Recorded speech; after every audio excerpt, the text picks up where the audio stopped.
Thank you for a nice introduction. And before I start at all, I would particularly like to thank some people who, without them, I doubt I'd be here. Mia Cortez, Garcia Cortez, has been my publicist and worked with me and has helped me at every inch of the way, and I'm really grateful to her, and she's here today. Margaret Diamond has been of enormous help with the computer, my catastrophic electronic skills, etc., and she is here today. And in particular, my publisher, Stefan Nikolic of Adelaide Books, who is also here today with his wife Adelaide, thus Adelaide Books, and who has been tremendously responsive. I mean, he right away responded to my manuscript, and he was enthusiastic. He supported me every inch of the way, and actually publishing a book of short stories of mine that are coming out in April. He's publishing, and I just wanted to thank him, and you may want to speak to him later on yourselves. Now, the one thing that struck me when I was starting to write this memoir was, believe it or not, Tolstoy's Anna Karenina. The very famous first sentence that everybody, I'm sure, here has heard of is, happy families are all alike. Goes on with unhappy families, but we're not interested in unhappy families. They're all alike. And I was thinking, I really had a happy family, but it wasn't like anybody else's happy family. It was very different. And happy families are not all alike. In fact, no two people are alike. And the reason is that I was, by accident of nature, born to an extraordinary family where my father, a Russian a survivor from the Russian pogroms, became a renowned cellist, Gregor Piatigorsky, known worldwide in his era. It was really an iconic name in music, and was really an example of a self-made man, a survivor who had really reached the pinnacle of his career. That was my father. My mother, on the other hand, was born as the daughter of Baron Edouard de Rothschild in France, of the famous banking family. So while my father was struggling to survive, he was in poverty, a very difficult life. My mother was raised in the luxuries of French palaces. She was entitled, one might say, with all the finest art, and couldn't be more different. Yet she was a remarkable woman within herself, of interest as well as her family of interest.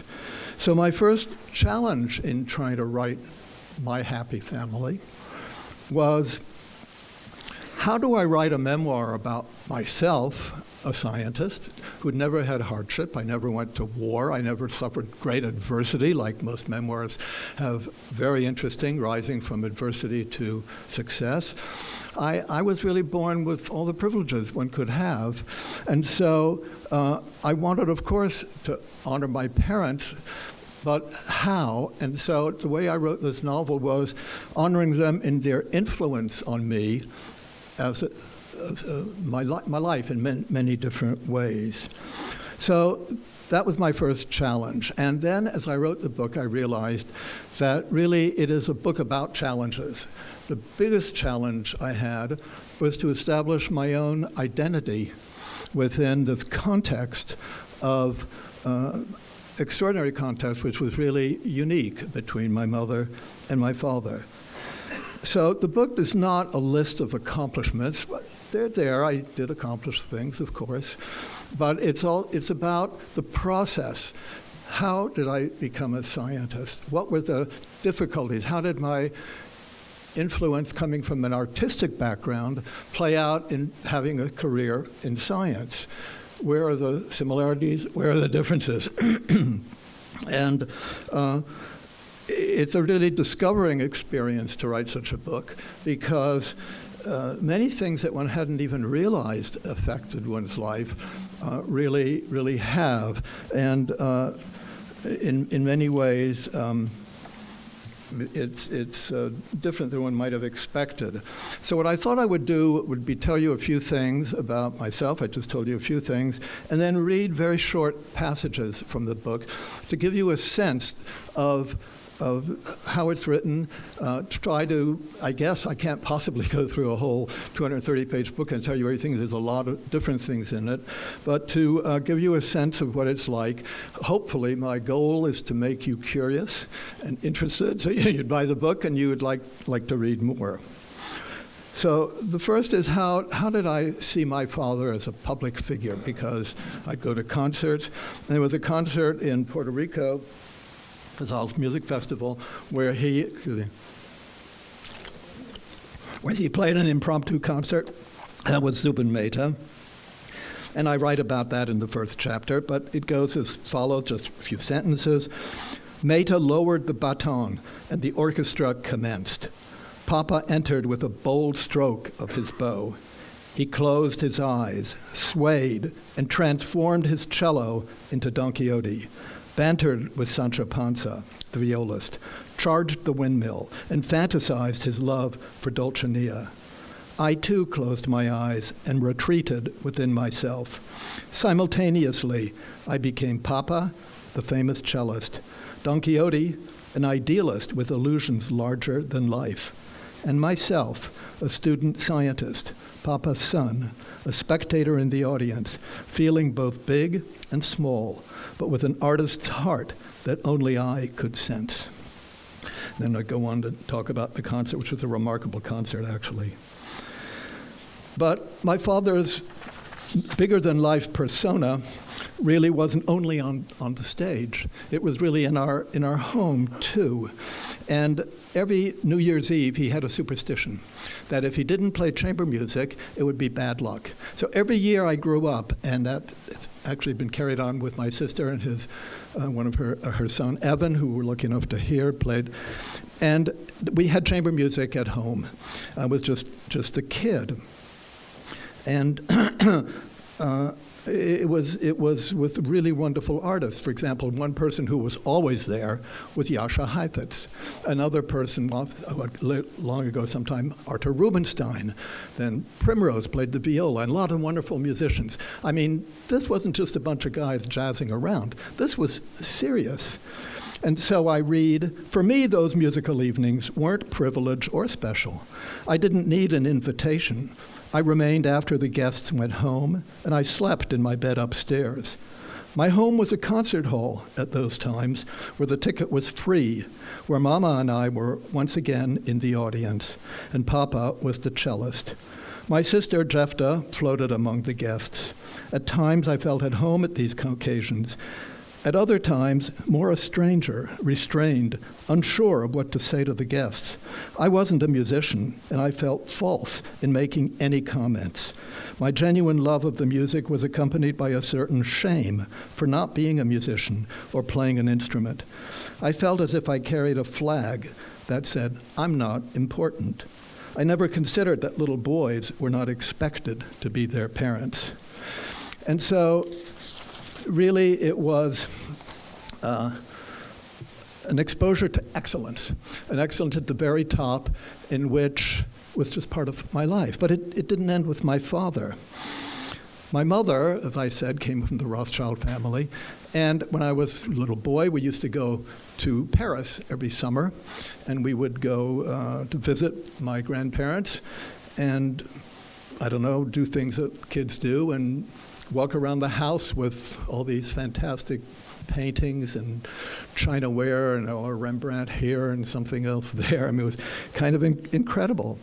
And I'm just going to describe, I do in the book, I mean, there's many other things described, but just a teaser here. In the book, I talk about a dinner, what would be like for a 10-year-old boy, a dinner in the Rothschild family. I remember the formal dinners as relics from the elegant salons of Proust's era, attended by Rothschild relatives I never met. The place settings on the pristine tablecloth had Rothschild patterns on the Sèvres plates. The blue and yellow colors of the designs, often birds, were the Rothschild colors worn by the jockeys when they raced the family's thoroughbred horses, a Rothschild tradition since the mid-19th century. Each place setting had a small dish of butter with the date stamped on the surface. 2 Fragonard fantasy portraits, an actor and an actress, faced me as I had dinner in the dining room, and 2 Goya paintings, an aristocratic boy and an elegant girl looking like a princess, faced the Fragonard paintings on the opposite wall. I had no idea how rare these special artworks were. All I understood was that they were part of my family, and it seemed natural to have dinners in their presence, as Mama did growing up. And so the message in the book, the beginning of the book, is basically that the extraordinary, the finest music that can be played in that era, the most extraordinary art, the finest taste, called Le Goût Rothschild, which is in France, the Rothschild taste, with world renown. The extraordinary was just ordinary. That was life. That was the way it was. And so I sort of grew up in that environment. Of course, as we all know, that's not life. One has to make one's own extraordinary. One has to find one's own identity. But it was a hard and high bar to jump over because it wasn't very easy to surpass that, as you could imagine.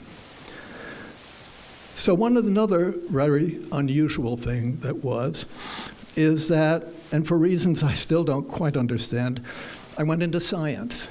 My parents knew absolutely nothing about science. We never had a conversation about science. I never read anything about science. I knew nothing myself. I was never one of these kids who builds little radios and take watches apart and all of that. No, I mean, I much preferred to play tennis or something of that nature. So my father was very romantic about the whole thing, and I really thought, but so what he did is he taught me to think outside of the box, and which is exactly what it required to become a scientist. But in fact, he was not accepting authority in his general life. He played with different perspectives, and that's how the title of the book comes around, Speed of Dark. Because one day I came back from college, and I was very proud. I said, nothing travels faster than the speed of light. I just learned that. And he said, what? Nothing what? Nothing travels faster than the speed of light. So he says, well, what about the speed of dark? And one would knock that off as a silly kind of thing, but in fact, it's not silly at all. It's a way of turning ideas around. It's a way of not accepting what somebody tells you. It's a way of trying to be inventive and a way of looking deeper into things, which is what science is all about. And so in that sense, he had a great, great influence on me. And I myself, and as I describe in the book, in a number of things, about different aspects, like I never took graduate record exams because I don't do very good in exams before going to graduate school. I went there and it was kind of crazy. I went to a Humphrey Bogart movie when everybody was taking graduate record exams because I figured they have to assume I did okay in college and therefore they won't see if I did badly on the graduate records.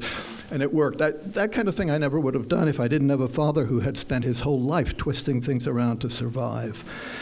And there are many other examples which I can go into, but I won't now. But one of the major examples, and that's interesting, that made me think differently than most scientists is most scientists go, especially to NIH, try to look for medical cures. How are you going to cure cancer? How are you going to do this? How are you going to prevent heart attacks? So many very interesting, terribly important topics. But my mind was always working in other things. What's really interesting? What excites me? And I discovered one day that jellyfish have eyes. Jellyfish have extraordinary eyes.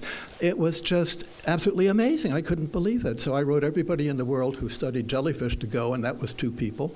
One of them answered me, and I went with a friend of mine, Joe Horowitz, to study jellyfish eyes in Puerto Rico, and we published some papers and learned many interesting things. But it was still completely off the wall because it had no idea to cure anyone. It had no particular lung. It was just curiosity and interest, and it's certainly interesting. So I'll read to you this one passage from a very pivotal point about my work where I had to explain and justify my work to the Board of Scientific Counselors, the reviewing bodies at the National Institutes of Health, who look at all the heads of labs and see if they're up to par and whether they're happy with their work. And so here I was standing having to justify these people. And I talked to them about jellyfish eyes, and they looked a little confused. And I said, it is commonly believed, I went on, that the eye is an outgrowth of the brain. Our preliminary work on the jellyfish suggests that the eye may not have originated as an outgrowth of the brain at all, I said. This was very much against current thought. Kupfer's face turned pastel green. He's head of the National Eye Institute. The reviewing board members moved to the edge of their seats. I crossed my fingers and flashed a photomicrograph of a jellyfish eye on the screen, confident that no one in the audience had ever seen a picture of one and didn't know the jellyfish could see anything. Oh, what fun that was, and how beautiful, how mysterious, how intoxicating that jellyfish eye was in all its glory, peering from the screen at the audience of confused experts on vision. I had everyone's attention. But wait a minute, where's the brain? I asked rhetorically. There doesn't seem to be one. I paused and then pointed out that the jellyfish occupied the base of the evolutionary tree and first appeared on Earth 700 to 800 million years ago, in contrast to humans who were relative newcomers on the planet, and yet there it was, a small, sophisticated jellyfish eye with a lens, a simplified cornea, and a retina with photoreceptors buried in pigment, looking grossly like a human eye. But nothing resembled a brain. The audience stirred. I continued. Wouldn't any species that had such highly developed eyes need to evolve some kind of brain to interpret whatever it sees? Images of any form of light detection must serve some purpose, although we don't know what that is yet for jellyfish. That's why I wonder if the brain, the seat of thought, is an evolutionary outgrowth of the eye, not the other way around, as everyone takes for granted. Eyes first in jellyfish, then brains later. There was a moment of silence as the review panel digested the idea of jellyfish eyes preceding brains. I had turned the conventional order of the eye as an outpouching of the brain upside down. I thought of Papa, who often flipped ideas, took people by surprise, like the speed of dark. Standing before world experts on the eye, I realized that Papa's fanciful dreams of a scientist's life were metaphors for a utopia devoid of the hardships and anguish he had endured and the loneliness of a musician's life traveling the globe away from his family, even though he sat on a throne of success. The jellyfish eye represented my life in science, not a metaphor. I suddenly saw fact intertwined with imagination, each enriched by the other, and I felt challenged more than ever to tease the truth out of jellyfish and other species and ideas that filled my life. The gray government conference room became a fantasy land, but also as real as the ground I walked on. I knew that I was speculating and creating an interesting narrative from little information that could be interpreted in various ways. But I also knew I was confronting challenging questions, important questions, searching for a new idea as if testing different pieces of a puzzle to form an image. That was basic science as I imagined it, as I wanted it to be mysterious, riveting, and alluring, an adventure in the wilderness of ignorance. When I concluded my talk, David Hubel, a member of the reviewing panel, exclaimed, "Imagine a jellyfish eye! Who would have thought? If I hadn't been allowed to follow my nose, I never would have won the Nobel Prize."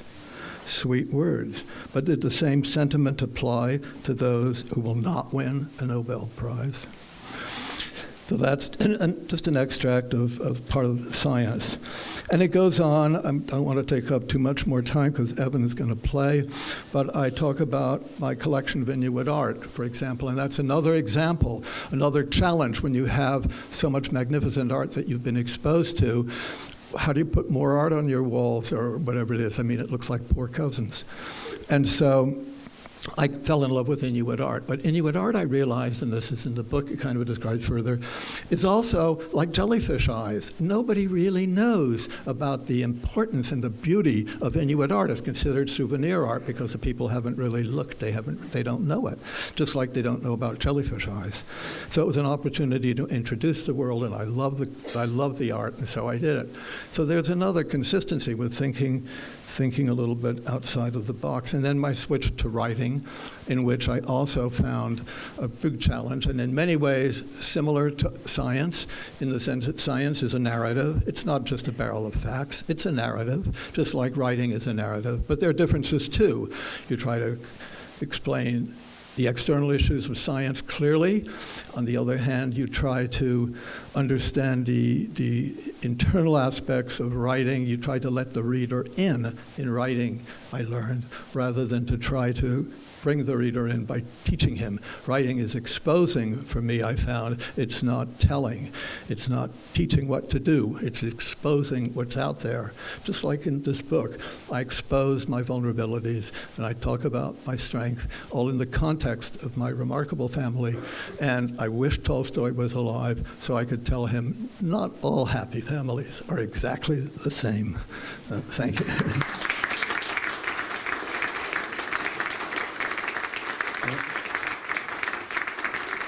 So you're in for a treat. My nephew, who I've known just a little before he was born, and Richard Dowling will play and show the continuity of music in our family. We'd like to begin this evening with a movement of the sonata in F major, opus 99, by Johannes Brahms. We'd like to play the slow movement for you. We cellists are tremendously lucky in the repertoire that we have. We have at least one masterpiece from just about every great composer. We have 6 unaccompanied suites by Bach at the very beginning of the cello's existence. When Bach began in 1720 to write for the cello was in its infancy, and there were many other string instruments of the same tonal range that were vying for the position of prominence. Bach somehow knew that the cello was to be it, and he wrote these 6 suites, which perhaps cemented the cello's position. We have 5 sonatas by Beethoven, spanning his entire career. We have 2 sonatas by Brahms, an early work, and the F major sonata, which is a later work. We have concerti by Dvorak, Saint-Saëns, a tone poem by Richard Strauss, the Don Quixote that my uncle mentioned, for cello and orchestra. We have a magnificent repertoire. However, we have just enough pieces to make a career. So we have to play all of them. I think that makes cellists perhaps the most well-rounded musicians. Now, a pianist could play only Haydn sonatas if they wanted to. There are well over 100 of them, I think. They can specialize, but cellists, we play everything written for the instrument. This sonata, Opus 99, was written in the summer, I think, of 1896.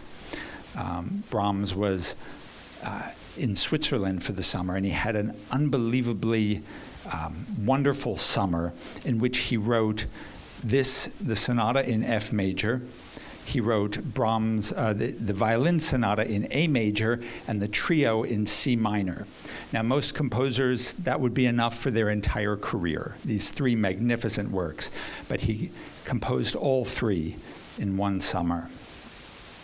So without further ado, the slow movement from the sonata in F major by Brahms.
I really should introduce you to my cello. It's just as much a part of the family. This cello was the instrument that my grandfather, Gregor Piatigorsky, played on throughout most of his career. This cello is 294 years old. This is the first time I've said it's 294. It's been 293 for a while now. It was made in the year 1725 in Cremona, Italy, by the greatest instrument maker that ever lived, Antonio Stradivarius. So I'm tremendously lucky to get to play on this cello. Now we'd like to play another piece, a work by Frédéric Chopin. Chopin was a virtuoso pianist. He wrote almost all of his music for his own instrument. In fact, the only other instrument that he wrote for is the cello. And he wrote 3 magnificent works for the cello. This is an early work. It's a Polish dance, a polonaise. And when Chopin first composed this piece, it had beautiful flowing melodies in the cello and all of the technical difficulties in the piano part. In the early part of the 20th century, along came a cellist named Emanuel Feuermann. Feuermann rewrote the piece, and he put about half the technical difficulties in the cello part. Nowadays, if we don't play the Feuermann version of this piece, everyone thinks we're chicken. So we'd like to play the Introduction and Polonaise Brillante by Chopin, the Feuermann version.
Whew.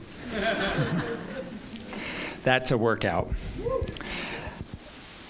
In the year 1921, my grandfather was living in Moscow.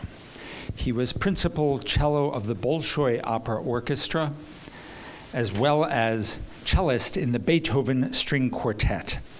The position in the Bolshoi Opera Orchestra, he had held that position since the age of 14. In 1921, the authorities decided to rename the Beethoven String Quartet the Lenin String Quartet. My grandfather disagreed with this name change, and the authorities thought that perhaps he should explain his view to Lenin himself. And so he had an audience with Lenin. He met with him and he said, "With all due respect, comrade, Beethoven knew a lot more about music than you do." And Lenin said, "I couldn't agree with you more.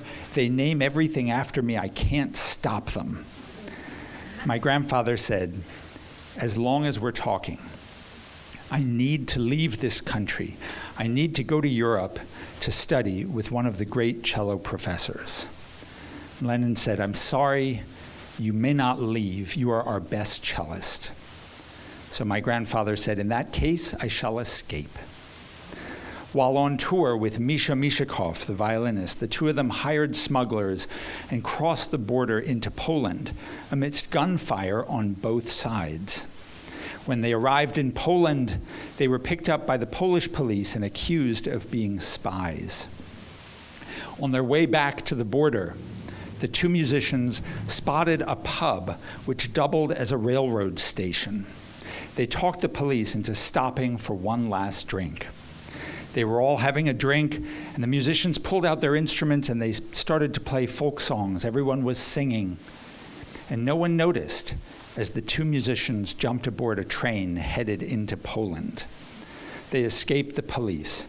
Eventually, my grandfather made his way to Leipzig, where he studied with Julius Klengel for 1 year. At the end of that year, it was time for him to make his way in the world. So he moved to the big city of Berlin.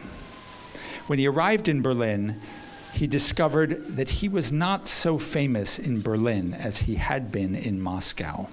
It didn't take long before he was sleeping on a park bench with only his cello, the clothes on his back. He was starving. So he took a job in a coffee house, playing background music. The pay for that job was all the sweets that he could eat. He didn't starve, but later in life, really only preferred savory foods. During that time, he had to play almost nonstop, and he quickly ran out of the cello's repertoire, and so he began arranging pieces from other composers. That became one of his lifelong passions. This last piece that we'd like to play for you is one of those arrangements. Chopin, this is a nocturne, his nocturne in C-sharp minor, originally written for solo piano, arranged for cello and piano by Piatigorsky.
Well, that was very beautiful, Evan and Richard. It's terrific.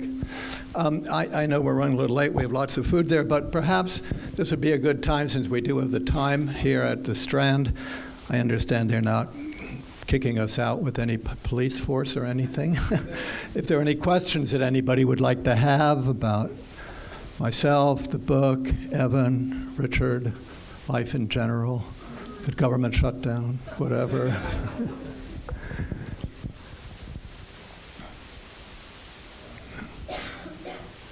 Yes.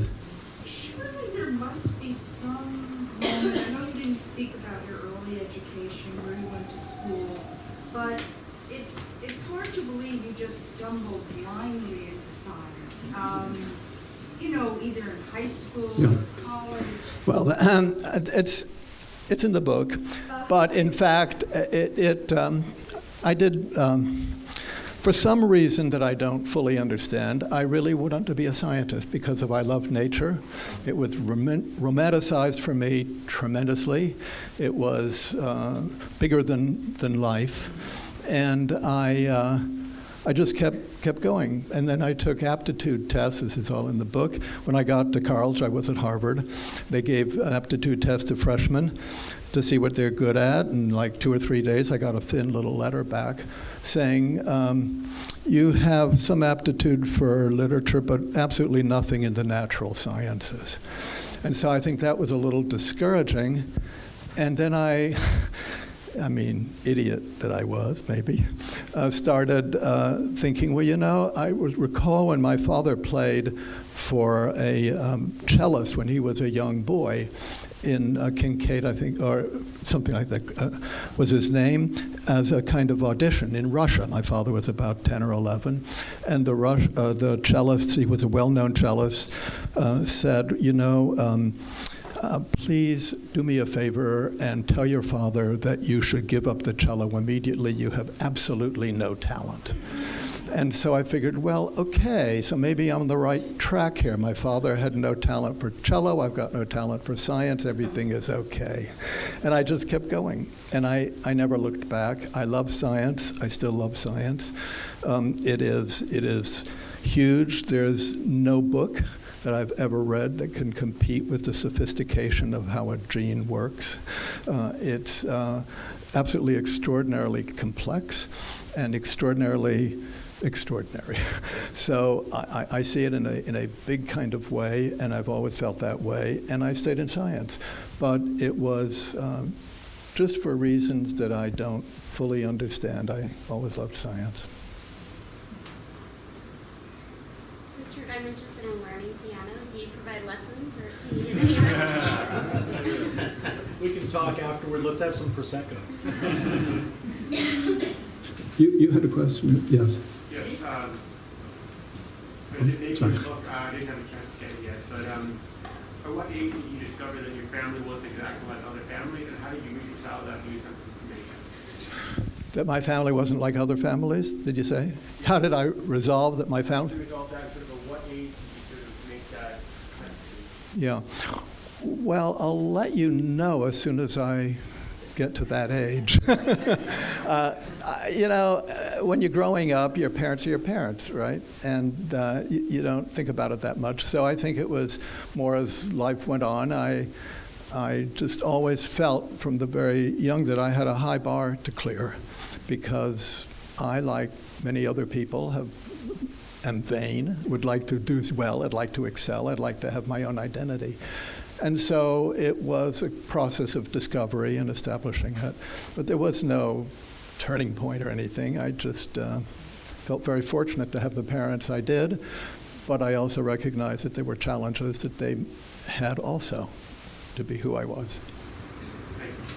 Is your scientific work used in medicine? My scientific work.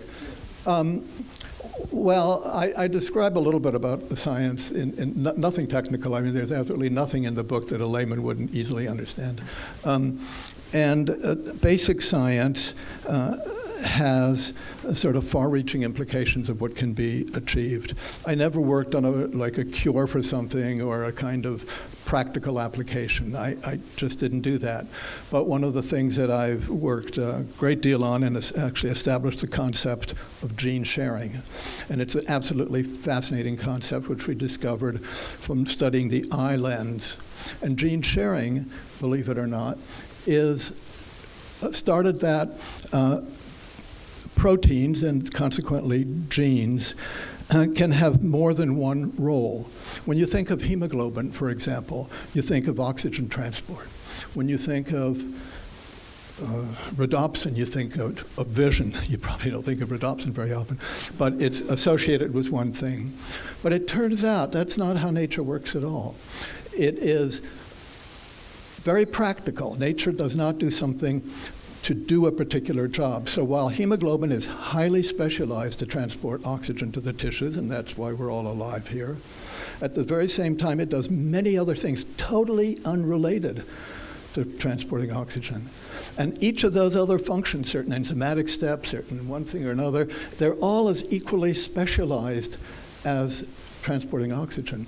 We found this in the lens crystallines. The lens, your lens, if you can see me, is transparent. It focuses. It makes you able to see clearly.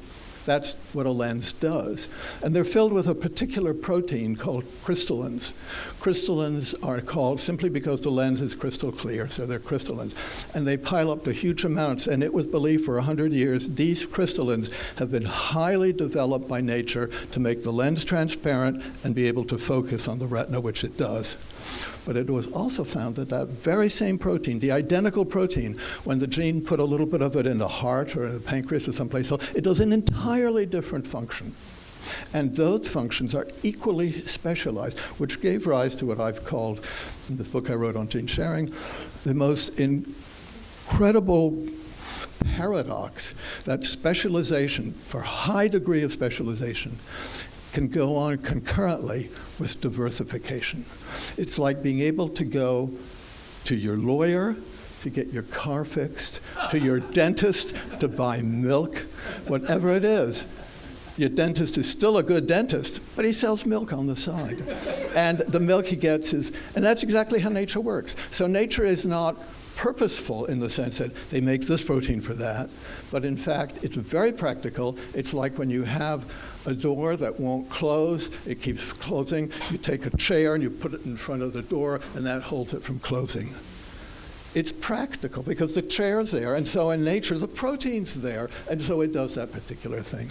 And that has huge medical implications in many, many ways. In fact, if you have a bad gene and something is really wrong, maybe you can cure your disease with a entirely different protein to do that same job. You're not so cornered that everything is so.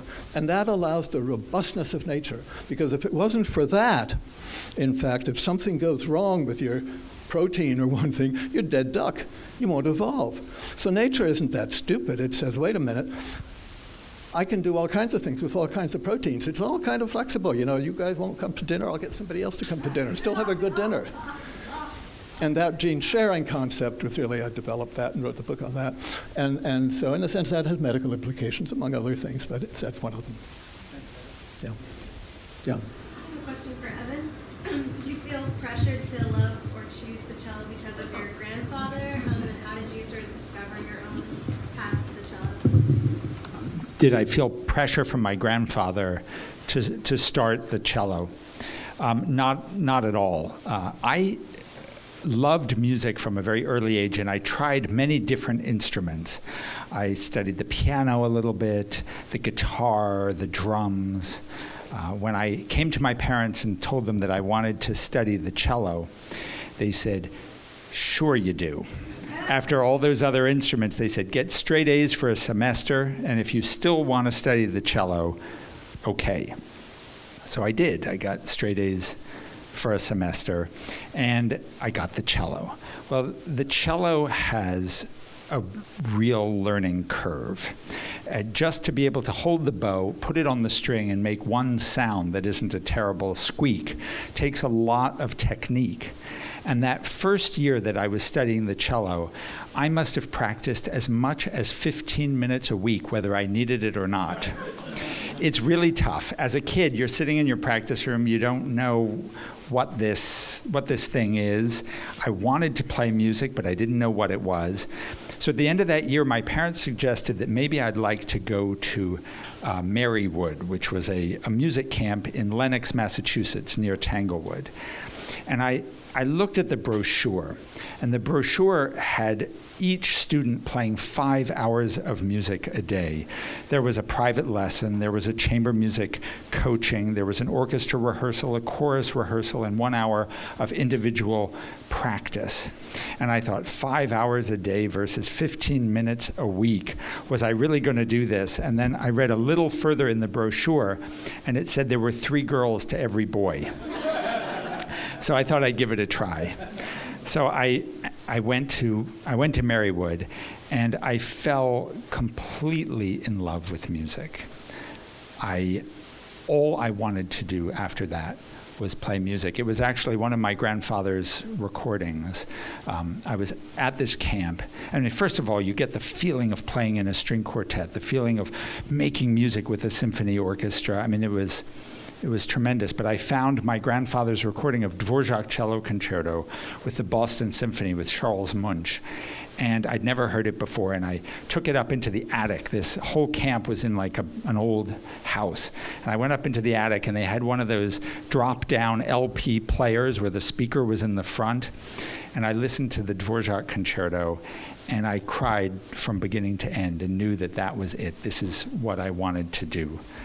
Now, my grandfather had never pushed me, and he lived in Los Angeles. I lived in Baltimore, although in some ways we were close. We spoke on the phone. He used to write me letters, but he never pushed me to play the cello. In fact, he only heard me play once. He died not that long after I started. And he heard me play one time, and at the end of hearing me play, he made me promise never to take it seriously. He told me that if I was successful as a cellist, I would spend my life alone in a hotel and an airplane, and I'd be miserable. He said, if you're not successful, you'll be miserable that you're not miserable. He said, there's no winning. Many years later, I found out that just after that conversation, he spoke with my grandmother, and he said to her that it was already too late. He said, he's tasted the blood of music.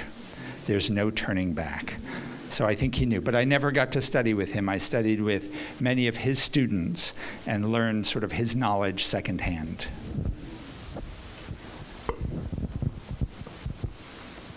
Yes. I'm sorry, I didn't hear you. Do I have a favorite scientist? I think it's like literature. People say, do you have a favorite author? The answer is no. I mean, I think that there are just such wonderful scientists, but the really beautiful thing about it is like literature. There are no two that are really the same. And in a sense, it's that diversity and that enrichment that they all bring. I can't say you're a favorite or you're a favorite. I just appreciate really good science and good literature, and I don't have a favorite. Can I ask a follow-up? What? Can I ask a follow-up? Sure. Do you have just a story or an anecdote about, I'm not a big believer Yeah.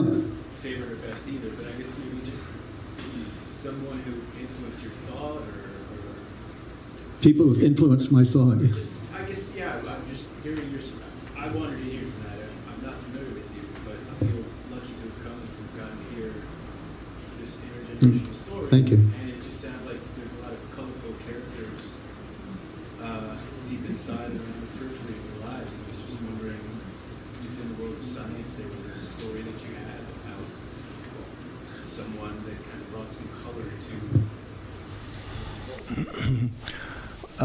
Well, sure. I have people, I have lots of anecdotes, and some are in the book. People who have been encouraged me, for example, that have meant a lot at certain stages.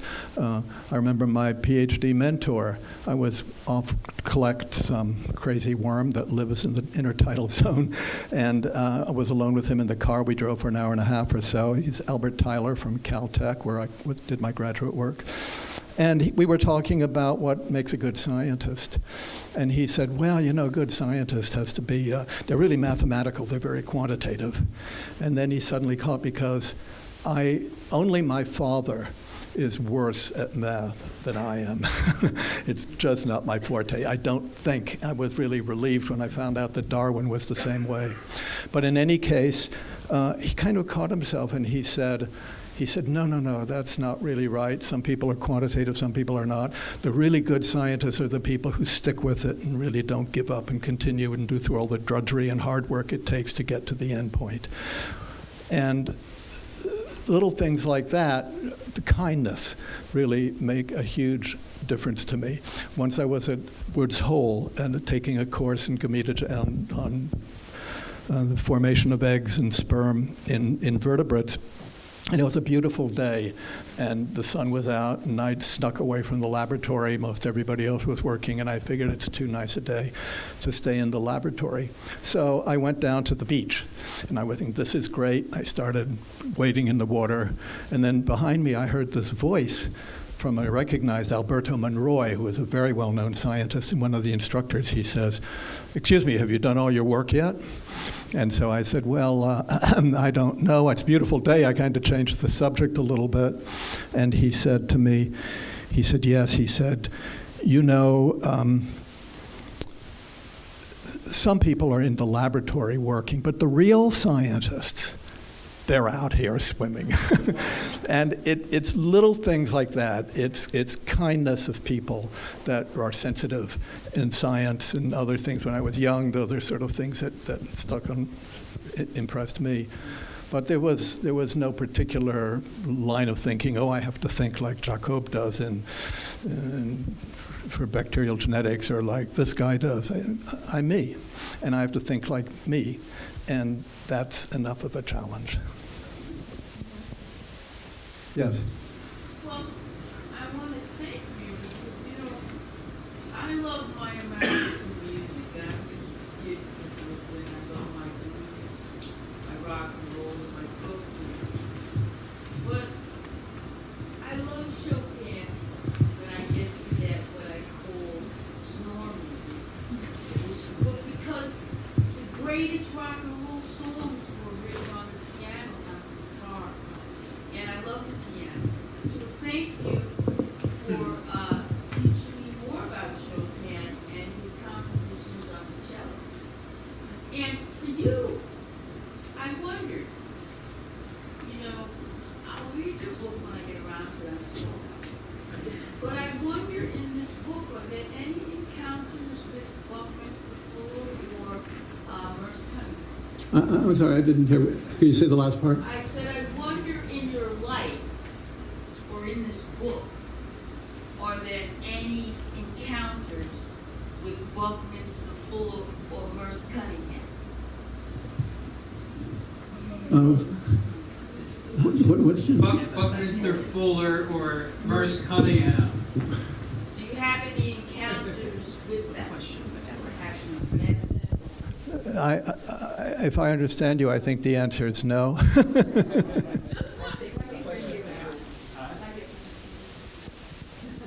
Yeah.